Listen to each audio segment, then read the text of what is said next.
Galsen Charlie danuy xaar waaye amoon du xaar kenn sunu dën sunu réew sunu réalité écoute dama jéem suba poche vide sama ndey di ma xaar dafa bëgg ma liggéey waaye liggéey bi dafa raar diplôme ci loxo CV ci sac ñang mi metti mais employé bi dafa mag xale bu nekk am rêve xaalis muy problème bi dafa bëgg dem l'école famille bi wax jënd lekk sama morom yi daanuy dem certain nu ngi ci Barça man maa ngi fii di xaar sama avenir ci loxo yàlla chaque jour un nouveau mur mais maa ngi te di jàpp sama kàddu génération sacrifiée nu ngi bëgg jëm kanam waaye porte yi tey kudul borom xaali dafa xam dëgg la no dafa metti waaye du nu bañ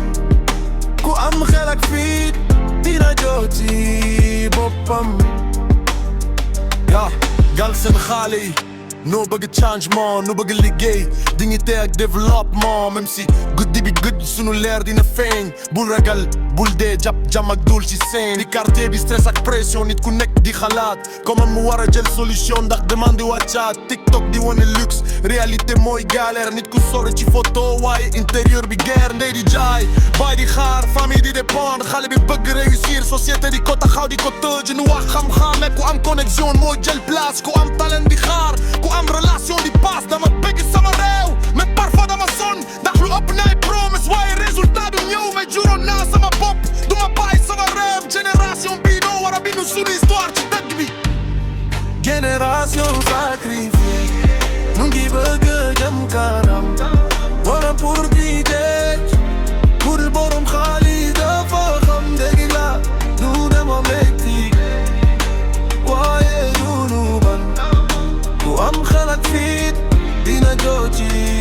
boppam dafa metti mais nu ngi fi dafa sori mais nu ngi fi dañuy sonn mais nu ngi fi Galsen nu ngi fi yàlla na jàmmam yàlla na nu am liggéey yàlla na xale yi avenir yàlla na sunu réew jëm kanam à ceux qui prennent la mer parce qu'ils voient plus d'espoir à ceux qui quittent leur mère sans savoir s'ils vont la revoir dama wax leen sama waay bul jëbbalu ton avenir peut-être le chemin est dur mais bul fàtte sa valeur frère ndax Sénégal du seulement pauvreté ak problème am na ay xale yu talent yu bëgg changer système code rap cultiver construire entreprendre sunu avenir ci sunuy loxo personne du ko indi faut le prendre ku nekk am sa place ku nekk am sa voix même si porte yi tëj nu ngi sam sunu foi jàpp sunuy rêve jàpp sunu réew Galsen dina jëm kanam na saali dañu seet lu bees génération sacrifiée peut-être ma génération résilienne dafa metti waaye du nu noppi sunu volonté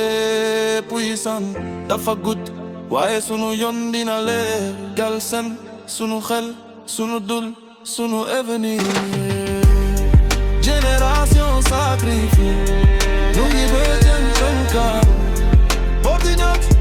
mais nu ngi ko yóbbi ak sunu xam dafa metti waaye du nu bañ ku am xel ak fit dina jot ci boppam génération sacrifiée peut-être ma génération résiliente Galsen waaye du nu noppi dafa gudd waaye sunu yoon dina leer sunu volonté puissante dafa gudd waaye sunu yoon dina leer Galsen sunu xel sunu dul sunu avenir